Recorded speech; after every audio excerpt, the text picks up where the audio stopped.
On today's show, it's hard to believe, but it has been 2 years since the Milwaukee Bucks clinched an NBA title in Game 6 over the Phoenix Suns. And I know this because I woke to Frank bringing up the post-game podcast that we did after that title win. So we might talk about that a little bit. I want to look at the Giannis performance again, reflect on it all together, but where does that sit in history? And then I want to ask Frank, how has the title changed the bar or the expectations on this fan base more broadly, but perhaps for us too? Let's get into it. You are Locked On Bucks, your daily Milwaukee Bucks podcast, part of the Locked On Podcast Network, your team every day. You are Locked On Bucks. My name's Kane Pittman. You can see and hear me on this show Monday to Friday, and also find my work over at ESPN alongside me, the founder of brewhoop.com and longtime voice of the podcast, Frank Madden. And we are going to have some fun today because it is nice to reflect on winning an NBA championship. It's hard to believe that it has been 2 years. I went back and counted. We have done 476 episodes since the Bucks won an NBA title, which is hard to believe, but we appreciate everyone for jumping on board and supporting the show right through that period. Maybe you jumped on during the postseason run and have stuck with us since then. So we appreciate it.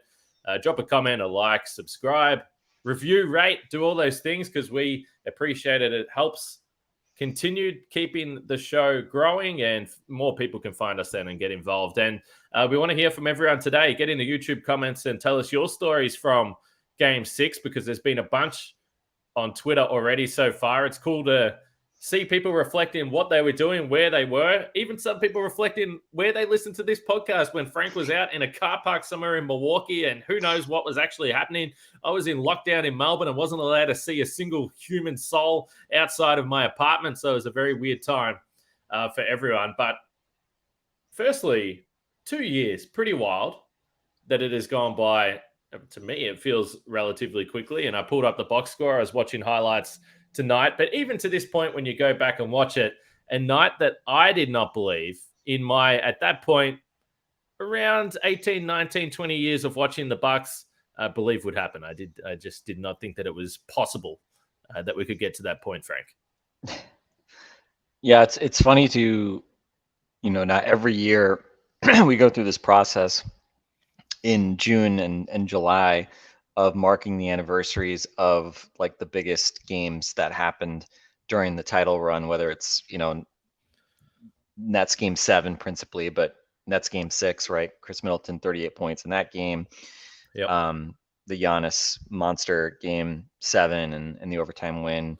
The Hawks, obviously the Chris Middleton fourth quarter, the 38-point Chris Middleton game, the Bobby Portis, the Brook Lopez, Bobby Portis filling in for Giannis game, the closeout game 6 in Atlanta, and then of course the finals games. And it's funny to kind of go through, just sort of tick through those like every summer now, because we can just appreciate the those hallmark events, and we know that they led to a championship, and it kind of all is like one sort of continuous celebration. But it was funny. I actually went back and re-listened to our podcast after Game 6, and then that ticked right over into the podcast that, because I'd saved only 2 podcasts that we did that postseason, the first post Game 6 one, and then the one we did after Game 5. And the Game 6 one, it's really more of a podcast about our emotions than it is like, analysis of the game per se. Obviously, we, trying to figure out and contextualize what Giannis did was a lot of what we talked about. But it was really much more about, what this meant to the team, the fan base, us individually having, supported the team for so long. And this was interesting because flipping over to Game 5, the Game 5 podcast was much more of a, obviously, we were happy campers after Game 5. That was an incredible game. The ending remains, the single most, exactly. It's right above your Kane's gesturing for those listening on the pod. He's got the alley-oop to Giannis art right over his left shoulder for the YouTube folks. But we were much more kind of cool and rational because, shit, Job wasn't now, done, Frank. Yeah, now you're on now you're on the precipice of this, Yes. and sometimes I think back to the kind of anxiety and stress that I felt in those interviews. I think it was the game 5 was on a Saturday, and remind me, it was, I think game 6 was on was it on a Monday? No, not I sure. don't know. I think maybe there were two off days for the travel, so maybe it was I think maybe it was Tuesday. So, yeah, I don't know. I mean, I'm just thinking back to like the cycle of the game. We podcast about it, then we try to consume all the content, especially after wins, right? You're trying to like consume all this content, enjoy, bask in the glow of, this fleeting glow of like the fact that you just want a playoff game, and get ready for the next one and get ready to do it all over again, and hopefully you don't lose. So it is funny to look back on it, and I don't know. I'm still kind of amazed that I wasn't just a complete wreck leading up to the actual game 6, and I mean the feeling I had watching that game, being in the arena, was completely different to any other game that I've ever experienced. I mean, I had easily the worst seats I've ever had at a basketball game, in the end zone, like literally basically like last row in the upper deck, and just like putting my fist up and like every basket basically from the first quarter, right? Like euphoria when Giannis made his first free throws, and there was so much tension in the air, that I don't know. It's just crazy to like look back at it and just think that those two games, that they played out the way they did, and that finally this team could go over the hump and win a championship. Looking back now, almost I mean, it's reality. It's what happened. They can, no one can ever take that away, thankfully. But I don't know. Sometimes you do kind of sort of think about, man, what would Kane, what would have been like podcasting these last 2 years? And we talk about how has the title changed the bar and the expectations? I mean, as much as sort of there's still these fraught arguments we have, and skepticism about players and blah blah blah. I mean, just think about, at the end of the day, you can still fall back on the fact that the Bucks won their championship. Giannis got to the mountaintop, secured his place in history. Chris Middleton won an NBA championship as a number 2 scoring option. Like putting that whole argument to rest, although we continue to have that now. Trust me, moving it forward. Yeah, exactly. It ended it for like a split second, and then it's like, well, but can you do it again? But yeah, I mean, just I don't know, remarkable, right? And I think that's sort of the double-edged sword, is I guess, if we think about the, kind of what it means moving forward. I mean, to me, I think we talked about this after the Miami game. I mean, to me, yes, the expectations, I think, like, now that this team, these players in particular, because it is the same core we had when they won this title, it does make it in some ways more frustrating when they have fallen short these last 2 years, especially this past year. Obviously, there were excuses with Chris being out in 2022, but in 2023, I mean, even with the Giannis injury, it still just felt like, man, like that was just a complete giveaway. So on the one hand, it's like, man, it makes it more frustrating, because that, like, hey, like, they can do this. Like, what the hell? This is a wasted opportunity.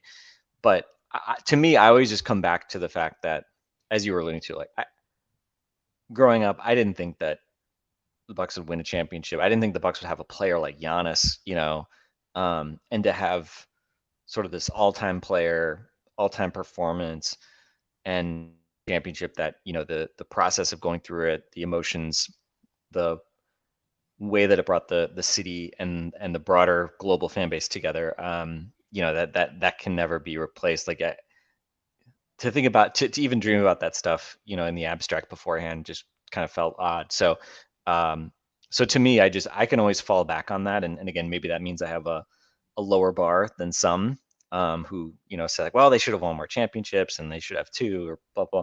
I don't know. I just, like, when I think about, like, anything going back where you're saying, like, well, this should have happened, that should have happened. Hey, just lock in that championship, and whatever else happens, and we may look back on it, and Packers fans, in Wisconsin, obviously there's a lot of Packers and Bucks fans. Packer fans do this with both Brett Favre and Aaron Rodgers. It's like, man, they only won 1 championship, right? It feels like it should have been more. But especially in the NBA, right? It feels like there's more NBA superstars that fell short of winning a championship, especially in small markets. So for Giannis to do it and do it in the way that he did, no notes, Kane. Still no notes. 2 years later, still no notes on especially the way it happened, and in particular the way Giannis authored just one of the all-time nights for any team. Obviously, it's our team, we're biased, but going back in history, right? Find me, the crowds outside Fiserv Forum. Find me a city that reacted to a championship the way this one did when they won a championship, right? I do think it was genuinely really special and unique, even when you're comparing it to other championships. And there was something weird around that time as well. Obviously, well, it depends where you are in the world, actually. But for a lot of people, maybe they hadn't been around in groups, and then there was almost from afar. This is the way I was looking at it from afar. There was this idea that, well, I don't care what's going on in the world. It can all get stuffed because the Bucks are about to win a title. So we're all going out there. We're going to be with our friends and whoever else is out there. So it was crazy to see from a distance. So I want to tap into the idea of being in arena and watching this Giannis performance a little bit more. Just one quick point, though, when you talk about getting over the hump and the Bucks winning the title, I kind of reflected on this a little bit yesterday when I did a solo pod. But if you're a Phoenix Suns fan, you were very close. You were up 2-0 in the NBA Finals. They haven't got back. They're changing. They're chasing what the Bucks already got. So that's the way I always fall back on looking at these teams and playoff disappointments that we've seen in the years after this. But more on Giannis next after we talk about FanDuel, our sponsor of the podcast today. You can take your first swing at betting MLB on FanDuel and get 10 times your first bet amount back in bonus bets up to $200. That's right, just $20, and you'll land $200 in bonus bets whether you win or you lose.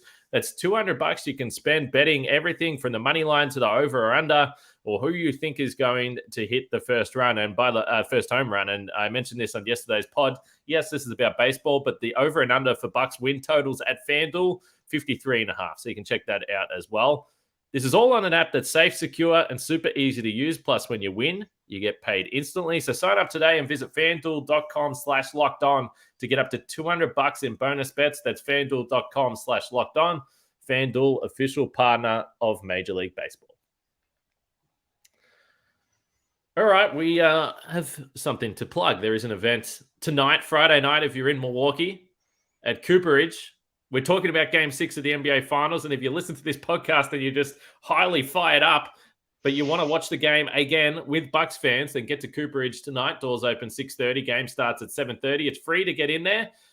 Tell them Locked On sent you, and you'll get absolutely nothing. But go check it out and watch Game 6 anyway with Bucks fans, because it's a perfect day to do it and reminisce on everything that's gone down. So that's Friday night in Milwaukee. If you're around and free and got no plans, go watch the Bucks in Game 6 So even if you do have plans, Kane, change your plans. You know, your plans, don't worry about the plans. They're crappy plans anyway. Go and watch Game 6. It's once a year, right? I mean, there's some great movies out. I just saw Mission Impossible the other day. Loved it. Oh, nice. Barbie's out. Oppenheimer, the Barbieheimer double feature you could do. But those movies, they'll be in the theaters. The rest of the weekend. You can see them next week. Whatever. Go to the Cooperage, and I don't know what saying Locked On saying will get you, but it will get you a high five from Dan Shaver, friend of the pod, Dan Shaver, who's kind of helping organize a lot of this. Shout out to Dan. He came out for the live pod. It was good seeing him. So yes, Dan will give you a high five, and if he doesn't, then I'll have words with him on behalf of you and I, Kane. Were you surprised? Not to get too derailed here, but were you surprised that there was a whole big blockbuster Hollywood movie made about Bucks assistant coach Josh Oppenheimer? I don't know. I actually read the book, or I audibled the book that movie is based on. So I'm quite interested to see it. I've fully embraced being a stereotypical dad who listens to audiobooks about World War II and stuff like that. So I've done a lot of audibling of that book and Manhattan Project history and things like that. I think it's just really interesting stuff. But yeah, I'm looking forward to seeing it. Reviews are very good. Reviews of Barbie are very good. I'm really looking forward to seeing Barbie. And Mission Impossible was great, as it always is. And so I think we're gonna have to, I don't know, Cam. Again, we always let you take the night off. Eric Name and our friend JJ Birch, resident film PhD for Locked On Bucks. JJ Birch is gonna have to make his annual appearance where we talk about movies. Since we've had our Tom Cruise blockbuster of the year. We did Maverick last year. So we'll do that. But little teaser, right? The dog days are coming here, Kane. We're basically in them. We'll get to August. We're gonna need some way to kind of eat innings on this podcast. So we'll do a movie one probably, and you can choose to participate or not. I'll probably give it a miss. Much deserved day off, no doubt about it for me. But back to more serious affairs after I've made my quota of one ridiculous joke for each podcast. Game 6, Giannis, this 50 points. So I pulled up the box score on ESPN here, and I'm just looking at it. And there's a few things, and you go back and you watch the game, and there's things you remember. Bucks up 16 early. You feel like things are going to be great. Then you find yourself down at halftime, and you're starting to just get a little bit anxious about what could be about to happen. And we've discussed so many times the road to the title and the things that went wrong. You already referenced that it could have been game 7, the Brooklyn series just in totality, that game 3 and game 4, that was just an absolute grind. And it was just a brutal series. Then the Giannis injury, we've already discussed that. You're down 2-0 in the NBA finals. But out of all the things that were likely or unlikely to happen, this game 6 was a grind. Neither team shot the ball well. The Phoenix Suns can't hit a 3. They're 6 for 27. The Bucks were 6 for 27. Sorry. The Phoenix Suns were 6 for 25. No one scoring. And Giannis, the free throws, 17 for 19 from the free throw line. I referenced his free throw percentage yesterday on the podcast last season. There was a big dip there. Out of all the nights and all the things that you could predict were going to happen, Giannis going 17 for 19 from the free throw line, I'm not sure where that sits on the list, but it will never not be remarkable to me. You can go through and say it's physical stuff with the free throw. You can say it's mental stuff. I don't know if we're ever going to know. We've discussed it so much. But the fact that he was able to block it all out and do that in the most important game of his entire life still just remains one of the most unbelievable individual performances we've seen. I saw a clip on this box score as Wilbon and Stephen A. And Wilbon's basically like, I don't know, like Magic Johnson scored 42 in an NBA Finals game. That's up there. Michael Jordan scored 45 to close out a team. But I've seen a lot of NBA Finals. I've been to over 30 NBA Finals in person, and I just can't think of a performance that was better than this one. And just, again, to hear different comments from guys that know the game far better than I do at the history of the game, incredible. And you were in the building, Frank, and so many of our listeners were in the building. And for everyone else like me, you were on the couch and not really sure what the heck was going on, but you were glued to your TV and hoping that it continued. Yeah, it like flashed across my mind, like, what if they had lost? What if I paid, $2,000 for tickets, took my dad? I mean, my dad's, broke his hip earlier this year. I don't think he's ever going to go to another basketball game. It's the last game he'll ever go to, probably. He's doing fine otherwise, but I don't, I think for him too, like, it sort of like capped it all off. I don't think he has a desire to go to like a random Bucks regular season game at this point, right? It was like, that was the pinnacle, the two of us being able to go to see that finals game and see them win it all. So, but yeah, I mean, like, if they had lost, just go home, pray for game 7 that they can pull off another upset. I mean, again, the sliding doors, this is sports. It's the reality of just sort of how these things go. And, we saw the flip side of it, round 1, you're the victim of this like ridiculous upset, the 2 collapses in games 4 and 5, Giannis shooting free throws horribly in game 5 as the Bucks collapsed, right? I mean, hey, none of these guys are infallible. Even someone like Giannis, obviously, all these guys are capable of having their disappointments and having their failures. And it's funny. My daughter is in this like camp, and it's like nominally sort of like gymnastics focused, but they do a bunch of other stuff. And my daughter is very careful. She's 5 years old. She's like a very careful kid, very risk averse, which I'm fine with. I'm kind of that way too. Probably comes across in the way that I'm afraid of banking on anything with my sports teams. But she was nervous about having to do a forward roll in this gymnastics class. And she came back after the first day and she was like, I tried to do a forward roll, but the teacher said I failed. And I was like, I was like, I can't imagine they're gonna tell like a 5-year-old kid that she failed, like failed like a forward roll. Like maybe she imagine they're gonna call her a failure for it. But I was just so I was just kind of like, and I was like, and I'm not gonna like call them up and be like, you called my daughter a failure, like whatever. Like I'm sure that was like some misunderstanding, and she rolled with it. But I told her, I was like, hey, I think we're about to get some Giannis failure reference here from Frank. Although it's a great story about the forward roll, but it looks like he might be back. So you told I'm her, back. Frank, please continue. So I told her, I said, what Giannis said after they lost in the playoffs and they knew that they weren't going to win the championship. He said, failure is just a part of, the steps to success. And she loved that. She kind of like was like, oh, and we can say like whatever, Giannis, like that's kind of like stupid, naive, and blah blah blah. But yeah, I mean, it was just kind of one of those funny things that, she's a big Giannis fan. She's got the Giannis jersey. She's got the Giannis shoes. Giannis is pretty much the only athlete that she really knows. She knows some of the other Bucks, but like she's the only one that I can just like reference and be like, oh well, Giannis does this, and she'd be like, oh okay, like then that's a good thing to do. So I got to try out the Giannis failure lesson with her, and I haven't heard about any more issues with forward rolls this week. So I think she's been kind of rolling with the punches, but yeah, I mean, as far as closeout games, I don't think you're going to find. I think this is it. This is the pinnacle of closeout games, certainly in the NBA Finals. But I'd say in the playoffs generally, right? Especially when you weight it by the significance, right? Winning a championship is way more important than winning a second round game or a second round series or something like that.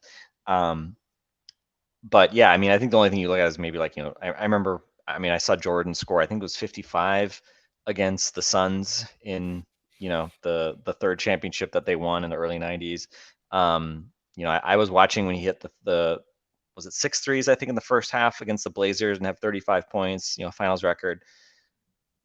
But again, those were not, those were not closeout games. And I mean, I was watching the highlights again today. I mean, the defense is almost like the underreported story of this. I mean, 5 blocks that he had. I mean, just some of the rim protection that he had as well in the game, on top of the ridiculous scoring and hitting shots that those little mid-range floaters and turnaround jump shots and stuff that we hope we see a little bit more of next season. But it's funny, and the crazy part, I can't remember how many points he had. I think this may have been either his like 46th and 47th point, or maybe it was his 48th, 49th. But his first dunk of that game was that left-handed dunk late in the fourth quarter off a great pass from, I think it was Chris Middleton. So it was like, all the stereotypes about Giannis and dunking, blah, blah, blah. I mean, he had one dunk all game. He made 16 field goals. Only one of them was a dunk. Obviously, he was attacking the rim and, getting layups, but I mean, just manufacturing them for the most part from nothing all game long. So yeah, 2 years later, going to be tough for anybody to touch that performance. And, I think Jokic, obviously the playoff performance this year overall was incredible. I think some of the numbers from his overall playoff performance, outpace what Giannis did sort of overall. But, in terms of the finals, like just the scoring load that Giannis had to carry to help his team win a championship. I mean, again, 35 points a game in the finals, like it's just pretty rare. And it's kind of funny too. I think almost with the Nuggets, it's like because the Heat just like were kind of overmatched and the series wasn't all that competitive, like in a way that's also kind of probably makes people think like they don't really think necessarily of Jokic's, like there's no like individual sort of signature, Jokic finals performance because of that. So, as good as Jokic is, I think he's going to go in deservedly as, kind of the season carrying the best player in the world title, and kind of like what with Giannis 2 years ago, right? Like he's going to have the target on his back after that finals performance that he just had.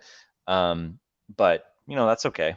I think again, like I think the great part about seeing your team get to the top, right, is you've done it, right? You don't have to begrudge others from accomplishing stuff. Doesn't mean you got to root for, Jokic or Embiid or whatever, but it's I don't know. It's like hopefully for everybody in their own ways, like it kind of takes the weight off of it, right? It lets you kind of be like, yeah, you know what? It's fine. Sometimes, the Bucks are not going to win a championship every season. It's just the way it is. But that's okay too, right? And hopefully people can still takes a good amount of solace from the fact that we did see this team win. And I think judging by the way people have been celebrating sort of the anniversaries the last 2 years, it seems like people are not getting, are not losing sight of kind of what's important in that regard. No, it's been cool on Twitter, and we always say this. People also have different motivations or different ways that they support the team as well. And there are people that are heavily, heavily invested in just Giannis racking up the titles and individual awards. And I totally understand that. But I spend too much time watching the crappy Bucks teams to not be happy about that achievement for the entire roster, including as I was going through the box score. And not that you forget these guys, but Sam Merrill, who just absolutely destroyed Summer League, Elijah Bryant, Justin Jackson, Axel Tupan, all these guys that are on that Game 6 box score forever. Jeff Teague, that people will always remind us of as well. Bryn Forbes, who had obviously a crazy series against the Miami Heat. So a bunch of names on that box score that are also Bucks champions, and maybe had not so many moments with the Bucks, but some other guys did have moments. And it's always going to be fun to go back and watch that postseason run, because there were so many crazy moments there from that run. I do wonder about the Bucks, and we hope. I've said it a bunch of times over the last week, but I look at the Eastern Conference. I still see the Bucks absolutely firmly in the mix in the Eastern Conference, based on what we've seen the other teams do. I think they're a chance to win a title this year. I'm curious what a second title would be like in Milwaukee, because I've had a bunch of people, and including at the live show, came out to me and said, "Gee, I hope you're there next time." And my answer is always like, yes, I hope so. I haven't been to a Bucks game since early March 2020. So it's been over 3 years. A lot has happened since then. But there's no way it can be the same. I'm not saying it won't be incredible. I'm not saying it won't be unbelievable. But for those that were in that city or around there, or wherever you were in the world, and you remember where you were watching these Bucks teams, it can't possibly be the same. This is just a miraculous time to look back and see some of the vision and footage and highlights and home videos and everything else that you see from this Game 6 of the NBA Finals, and what followed after with the parade and everything else.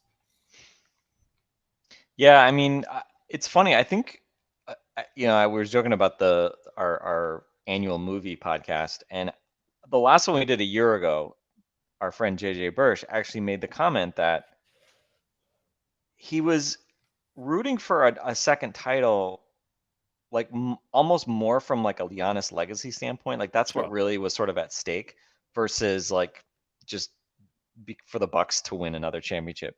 And that totally resonated with me, because I don't know, it's kind of weird. Like I don't find myself getting hung up on like the idea of like, oh, where does that Bucks title compare to other titles, as far as like how good was that Bucks team? Could that Bucks team beat that team from year X or something like that? I couldn't care less. I don't care at all about that. Why would I care? I don't care at all about it.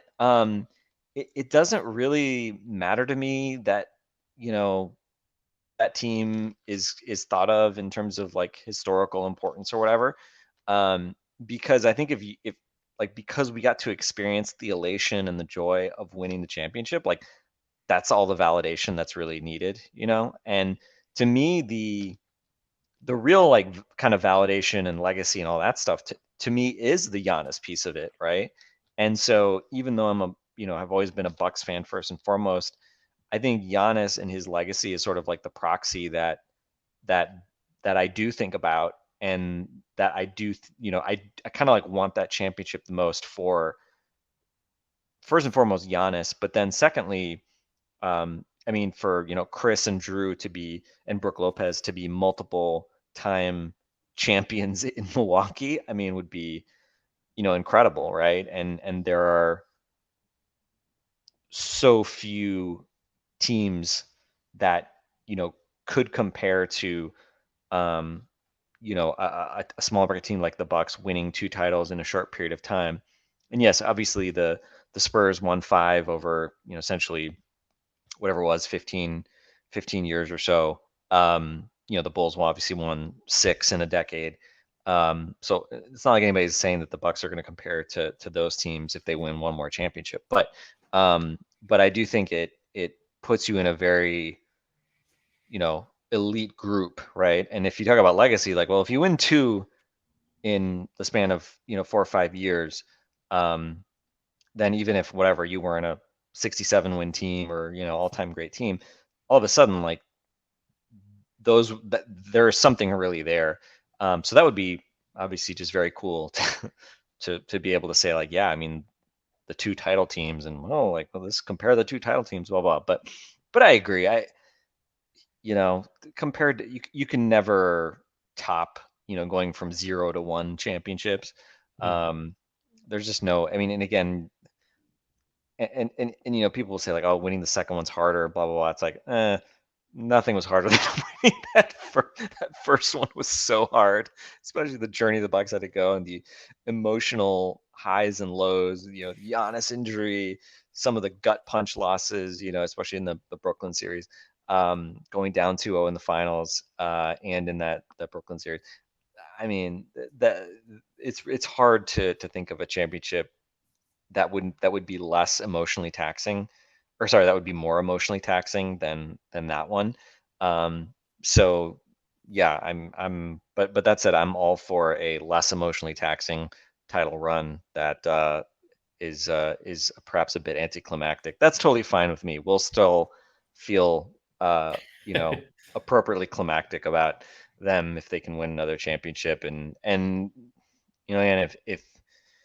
if Giannis were to win a second championship in Milwaukee, I mean that would be incredible, right? I mean that would really put him in. When you talk about like the exchange rate, which we've talked about, right? Like with the value of a championship in this circumstance versus that circumstance, right? Like you compare Giannis winning 2 as the best player in Milwaukee versus KD, even though he was absolutely incredible for those 2 Warrior teams and won the Finals MVP twice. I mean, a lot of people already value Giannis winning 1 in Milwaukee more highly than KD winning 2 with Steph and Clay and Draymond and that cast in Golden State. So to win 2, I think, yeah, I mean, it maybe you're not at like LeBron levels or something like that. But the value of that is just so high. And, I think there's multiples of that in terms of that championship equity and kind of that legacy perspective. So that's kind of, that's what at stake. And I think, as we talk about, Giannis and is he going to sign an extension? And I will say, as we talk about like the Bucks and, compared to like the East and things like that, there was a Hoop Collective podcast with Brian Windhorst and the Hoop Collective. By the way, have you noticed that like everybody says Brian Windhorst, even the people on his own podcast, but then when Brian Windhorst says it, he says Brian Windhorst, like Windhurst, kind of. It's like weird. Like Brian Windhorst says it that way, and like I'm now the only other person that's ever pronounced it that way, but whatever. But they did have a podcast. It was with Bontemps and Tim McMahon, and you're good friends at ESPN, Kane. That's right. You always go to bat for. And they had the Bucks as one of the winners of the offseason because of they held serve, right? They did what they absolutely had to do, and obviously, I think the Beasley and Crowder minimum signings, I think were also nice work by John Horse and company compared to Boston and Philly, who they had as kind of losers of the offseason. It was also funny they made the comment that like, well, it's not like it shouldn't be a big deal. I think maybe Bontemps made the comment of like when Giannis doesn't sign the extension, we shouldn't be acting like it's some huge deal. Kane, I think the ESPN folks, I feel like if and when Giannis doesn't sign that extension in the fall, I'm going to go ahead and say that it's not going to be treated like no big deal. I feel like there's going to be some bucks around the clock, whatever, that kind of stuff. I'm sure that is going to be floating around out there. But I don't know. I mean, Giannis said it himself. He could have joined, in the press conference after he won the championship. He could have joined a super team, but he didn't, right? I mean, that really that championship meant so much more to him because he won it on his own terms. And I think it's a really interesting kind of backdrop to the next, 2-3 years where he'll have to make this decision again about whether he resigns in Milwaukee or would he actually try to push to go someplace else. Because I think even now that he's won a championship, he can do no wrong in Milwaukee. But like he knows that a championship, chasing it someplace else, isn't going to be as valuable as doing it again here. And so certainly if the Bucks, make horrible moves or can't put a competitive team around him, which obviously is sort of probably the longer term concern as we look beyond sort of the next year or two, then, he may make a decision that we don't like, but I don't know, that's kind of always sort of floating in the back of my mind. And a friend who is much closer to kind of the inner workings of the Bucks and Giannis and his thinking when I was in Milwaukee was saying, like they were kind of open to the idea that, like, yeah, Giannis could leave at some point.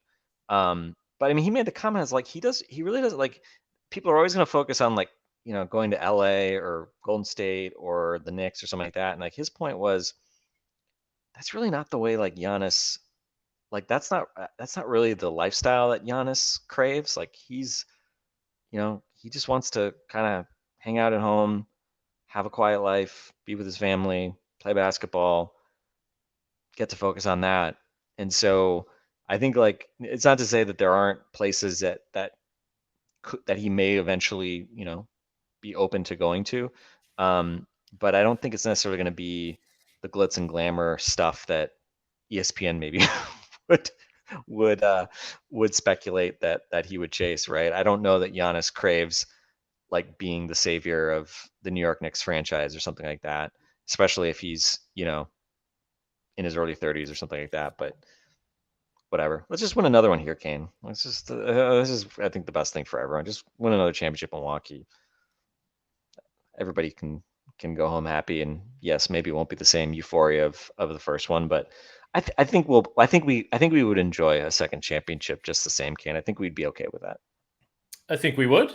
I think we'd do another fantastic post podcast again. And, just with Giannis, it's hard with all athletes. That's why I try not to buy into it, because if he had left in the last contract, there'd be people that would say, wow, that's a smart move. But then he would be also cast as a villain. But if he stays, then he can be cast as silly. So let's face it, there's no way he can win this. But I think you're right. You win a title. I would like to believe that he, no matter what happens in the future, even if he does move on somewhere else, he's going to be loved for forever, and particularly because of this performance in Game 6 that we've broke down tonight. So make sure you jump in the comments. Let us know what you remember about that night. I'm sure some of you don't remember much, but hopefully you've got some recollection of the Bucks winning the title in 2021. It was a historic night. Hard to believe that it's been 2 years since then. And no doubt next year when we reach this anniversary, we would have just got ourselves together after celebrating another NBA championship, and we'll relive the 3-year anniversary and discuss about the Bucks potentially winning a third championship with Giannis, which I can't wait for that.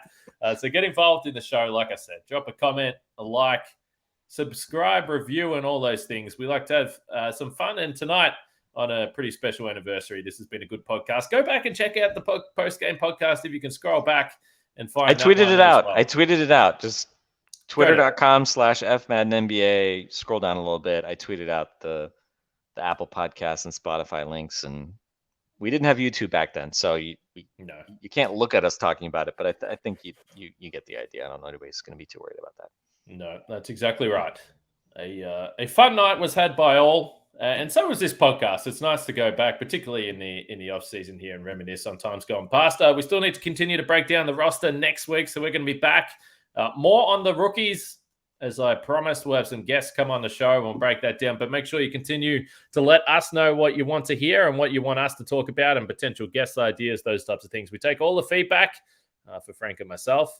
Enjoy Cooperage tonight, reliving Game 6 of the NBA Finals, and we'll see you next week.